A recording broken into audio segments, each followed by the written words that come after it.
E aí, galera do Vestibular em Cena, tudo bem com vocês? Bem-vindos e bem-vindas ao canal mais abrangente de humanidades aqui do YouTube. Você vai encontrar sociologia, filosofia, história, não somente para o vestibular, mas também para você, digamos, entender muito bem as nossas atualidades, além de cinema, tá certo?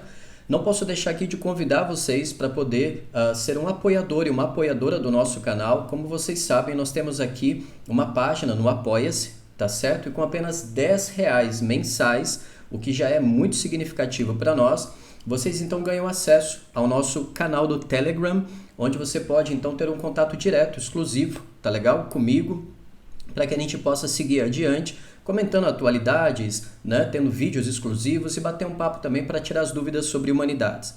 Bom, sem mais delongas, seguimos aqui com a nossa playlist de resoluções de questões, indo direto para a Unesp, dessa vez para falar de filosofia. Saca só, nós temos aqui a questão 55 da prova realizada em novembro de 2019. O enunciado nos informa: em 4 de julho de 2012 foi detectada uma nova partícula, que pode ser o bóson de Higgs.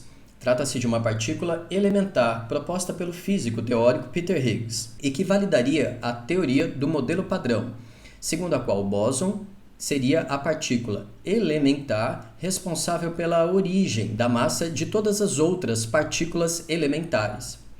Bem, perceba então que o nosso comando ele vai dialogar diretamente com a filosofia pré-socrática. O que se descreve no texto possui relação com o conceito de arqué. Você achava até esse momento que era uma questão de atualidades, tá certo? Afinal de contas, o seu enunciado ele fala a respeito de questões de física. Só que você sabe agora que a sua questão, na verdade, dialoga com filosofia. É dessa maneira que a gente consegue identificar uma prática no raciocínio da Unesp. São questões interdisciplinares. Vale lembrar que os temas de atualidades são super recorrentes nessa prova. Tá legal? Dessa maneira, então, antes a gente seguir adiante. O que está em jogo na filosofia pré-socrática? Quando nós falamos de filosofia pré-socrática, costumo dizer que é como se nós estivéssemos, digamos, na periferia da Grécia. Ou melhor dizendo, vocês não estão nem em Esparta nem em Atenas, mas vocês estão ali na região eleática, jônica, dórica. E esses filósofos pré-socráticos, em comum, eles estudavam a physis, a natureza física e química, tá certo? Dessa forma, eles foram os responsáveis por desenvolver um logos, ou seja, uma narrativa, uma explicação lógica, racional, a respeito do funcionamento da natureza. Só que logos significa tanto lógica, raciocínio, abstração, como também linguagem. Lembre-se que todo conceito grego ele é sempre ambivalente. Ele tem uma dimensão, digamos, abstrata e, ao mesmo tempo, ele tem uma dimensão concreta. Tudo bem? E então, por fim, o grande objetivo desses pré-socráticos, digamos assim, a meta, era contemplar, tá certo? Especular a respeito, então, da origem das coisas. Daí o termo arqué. Arqué, portanto, é aquilo que mina. É como se fosse um olho d'água. Arqué, portanto, é aquilo que funda. Costumo dizer, por exemplo, que arqué, de alguma forma, seriam aquelas cartas pessoais ou então aqueles tipos de lembranças que vocês guardam lá no fundo do armário, né? No fundo de um pote de sorvete clássico, para o qual vocês sempre voltam em busca da origem da sua própria biografia. Daí a palavra, então, arquivo, aquilo que contém um sentido, ou então até mesmo arqueologia, e assim sucessivamente. Retomando o comando da questão, o que se descreve no texto possui relação com o conceito de arqué, desenvolvido pelos primeiros pensadores, os pré-socráticos. Arqué diz respeito. Percebam, é uma questão conceitual. Ou você sabe, ou você naufraga. Tá legal? Portanto, a arqué seria a retórica utilizada pelos sofistas? Não.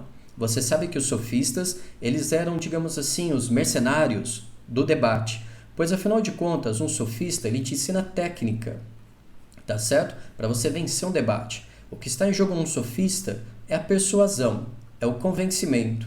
Fábio, eu posso falar que seria a lacração? Para usar um termo das redes sociais hoje em dia, sim. A letra B, uma explicação da origem do cosmos, de fato. mas fundamentada em pressupostos mitológicos. Os pré-socráticos rompem com a mitologia. Tá legal? Essa é uma informação importante para vocês. A letra C, a investigação sobre a constituição do cosmos, de fato, por meio de um princípio fundamental da natureza. Eis aqui a nossa resposta. A letra C responde à questão. E o que é cosmos? Cosmos é uma visão de mundo fechada. Costumo sempre dar a seguinte imagem. É como se o grego vivesse dentro de um aquário. É uma imagem mental para vocês. Ou seja, tudo se encaixa. Tudo está em harmonia. Tudo cumpre uma função natural. Antes, em primeiro lugar, você tem a areia, a terra, acima dela a água e então o ar e assim sucessivamente. Tá certo? Portanto, a visão de mundo grega é de uma natureza finita. A letra D, ao desenvolvimento da lógica formal. Lógica formal você só vai encontrar na modernidade, ou seja, no século XIX. Tudo bem, começa com Descartes, mas não é chamada de lógica formal. A letra E, justificação ética. Não.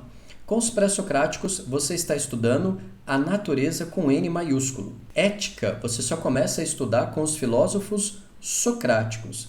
São eles, evidentemente, Sócrates e Platão e Aristóteles. Muito bem, turma, esperamos que vocês tenham sabido um pouquinho mais a respeito de Unesp e também, por que não, a respeito de filosofia pré-socrática. Combinado? Continue nos acompanhando aqui no canal. Se você gostou desse vídeo, é muito importante deixar a curtida de vocês, compartilhem com as suas amizades. Lembre-se que vocês podem ser um apoiador e uma apoiadora também do Vestibular em Cena. E a gente se vê por aí nas redes sociais. Fiquem conosco. Tchau, tchau. Bons estudos.